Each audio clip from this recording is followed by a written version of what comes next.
You are allowed to be pretty and cute and sexy, but don't act too smart. Don't have an opinion. Don't have an opinion that is out of line with the status quo, at least.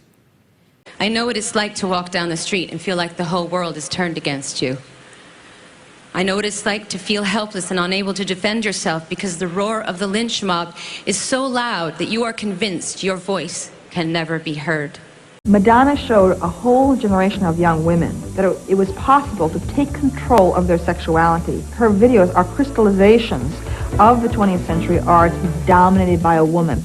In an era where the media often bypasses Madonna, I think it's vital to reaffirm and acknowledge her immense contributions to pop culture and the music industry overall. Now, despite not agreeing with every choice she's made in recent years and acknowledging that she's not always carried herself maybe in the best light, who has, I think it's still important to combat the ageism and the insults that she has faced and appreciate her enduring influence. From the beginning, Madonna has been a lightning rod for controversy. In the 80s and early 90s, feminists like Andrea Dworkin argued that Madonna degraded the notion of womanhood. Madonna was described as vulgar, opportunistic, sacrilegious. However, these critics failed to understand the deeper implications of Madonna's work. Feminist Camille Paglia contends that contemporary feminism often neglects the historical power and allure of female sexuality. She argues that Madonna, particularly in her early years, reclaimed this power by embracing and showcasing her sexuality in an unapologetic display. The conservative Reagan years were challenged by the Queen of Pop in an upfront manner. Unlike the feminist narrative that focuses on women as victims of sexual objectification, Paglia claims Madonna's work asserts women's command over the sexual realm. At a time when the public discourse on sexuality was still buried in conservatism, Madonna's unapologetic expression of sexual freedom was revolutionary. And let's be honest, it became a benchmark in pop that we still see today. Her music videos served as a cultural protest that not only entertained, but also provoked significant conversations. The iconic Like a Virgin video is a masterclass in the subversion of sexual innocence and the reclaiming of female power. Notice how she's dressed in a wedding gown, then dances seductively through Venice, contrasting the purity symbolized by the white dress and her provocative movements. This deliberate juxtaposition challenges the traditional narrative of female purity and innocence, asserting instead a vision of a woman as an autonomous being. Madonna's portrayal is not one of a submissive woman, but an empowered woman, a theme that resonated deeply with her fans at the time. In Express Yourself, Madonna further solidified her role as a pop icon and a maestro of visual art.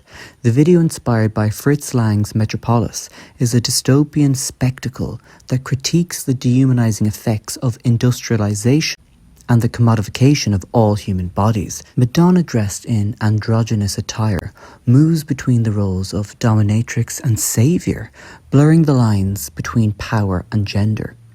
This fluidity in her presentation of gender roles was groundbreaking at the time, sparked heated debates, offering a new paradigm of sexual identity, and was inclusive and liberating. And again, this became a blueprint in pop music.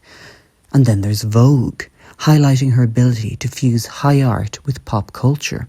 The black and white video pays homage to the golden age of Hollywood, while simultaneously celebrating the underground ballroom culture of New York City. Through the art of voguing, Madonna elevates a subculture that thrived on the margins of society, bringing it into the mainstream and highlighting its artistic and cultural significance by celebrating it. The act of cultural blending is a cornerstone of Madonna's genius. She possessed an uncanny ability to identify, assimilate, and elevate different cultural elements into a cohesive and compelling artistic vision. She did it with Latin influences on La Isla Bonita, techno and electronic influences on Ray of Light, disco influence on Confessions of a Dance Floor, and even bringing folk with EDM on American Life. Madonna's career is marked by her ability to continuously reinvent herself and adapt new musical trends, often blending genres to create fresh and innovative sounds. And more importantly, she saw continued success with every stylistic morph for decades. In Like a Prayer, Madonna boldly mixes race, sexuality and religion to comment on police brutality and racism in a music video that ignited a firestorm of controversy. The storyline depicts a black man wrongly accused of a crime, echoing the systemic injustices faced by African Americans.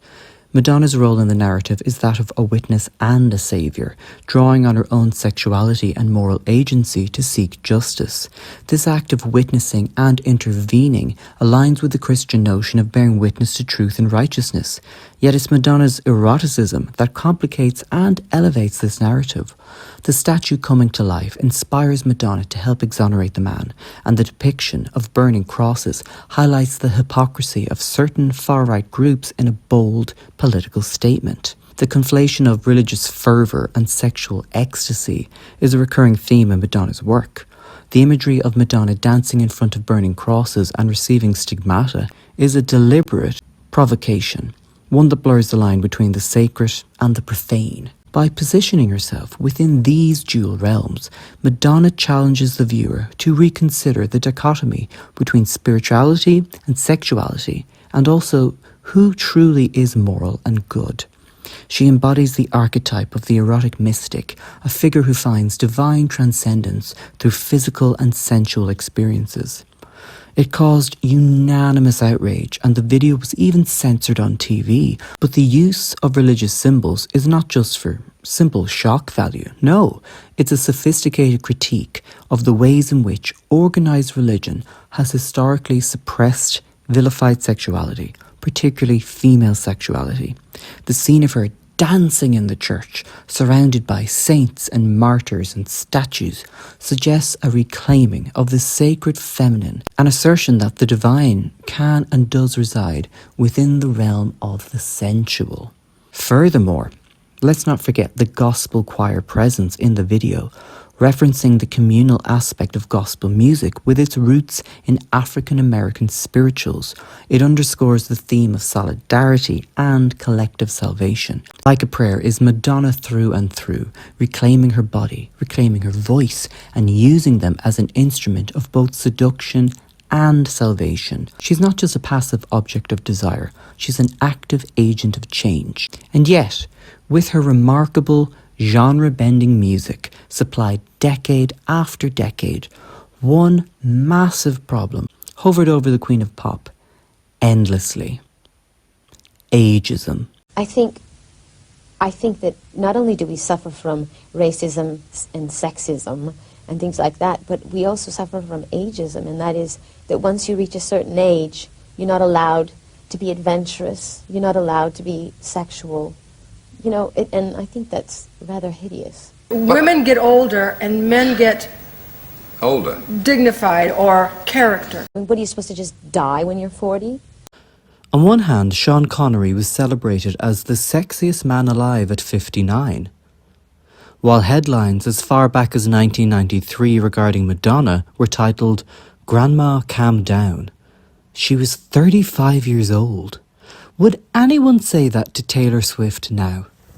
The judgment only intensified with each passing decade. The intense frenzy of tabloid culture in the 2000s latched onto Madonna with an obsessive ferocity. Her toned arms were scrutinised to the point of being labelled as corpse arms and gruesomely muscled. Indeed, age discrimination is often dubbed the last acceptable bias.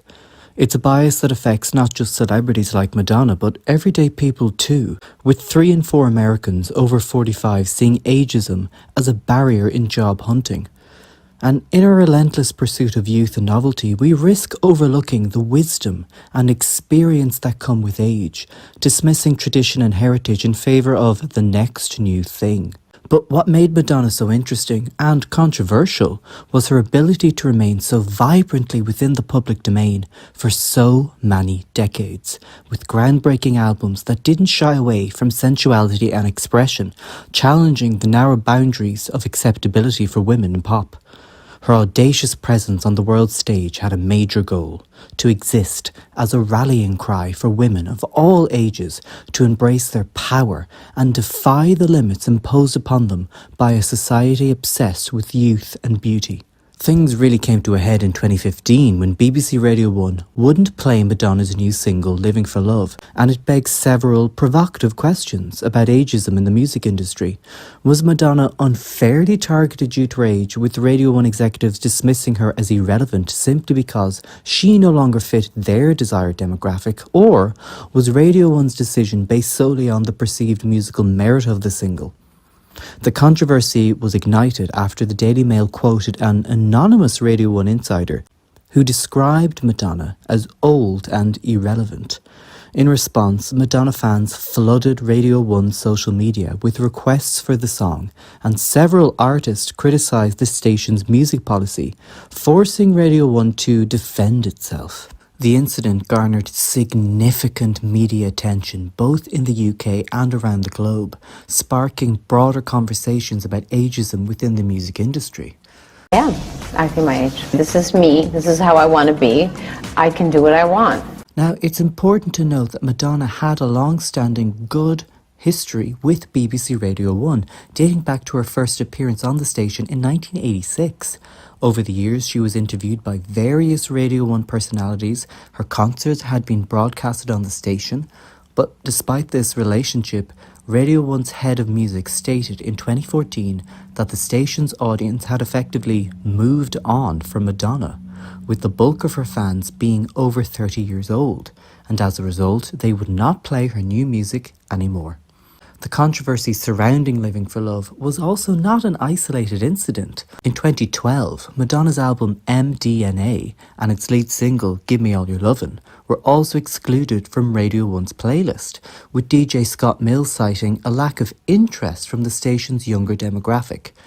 Now, this mirrored a ridiculous situation about 10 years later in 2023 when, thanks to TikTok, Kylie Minogue's Padam Padam charted at number 8. Yet, when BBC Radio 1 were counting down the top 10 that week, they skipped Kylie and played number 7 instead. So it got me thinking, do major mainstream radio stations like BBC Radio 1 ignore older artists because younger listeners are not interested? Or are younger listeners unfamiliar with older artists because traditional media omit them from the airwaves? It exposed a potential age bias in media that was socially constructed. Were they actively blocking older artists from being played in the first place and justified it under the excuse that they were no longer relevant? Well, honestly, how can you remain relevant if the media is gatekeeping? Eventually, Living for Love found its place on BBC's Radio 2's playlist, a station targeting audiences 35 years and older, and the single peaked at number 26 on the UK single chart. Ultimately, the Radio 1 fiasco served as a bleak reminder of the ongoing challenges faced by older artists in an industry that often prioritises novelty. It highlights the need for greater diversity and inclusivity in the music programming industry, ensuring that artists of all age are given a fair chance. Nevertheless, Madonna refused to submit, and in 2024 highlighted just how loyal her fan base is when she gave a free concert in Brazil with a record-breaking 1.6 million people in the audience, showing that even if traditional media wouldn't play her, she could still rule the stage in a mark of resistance and authority.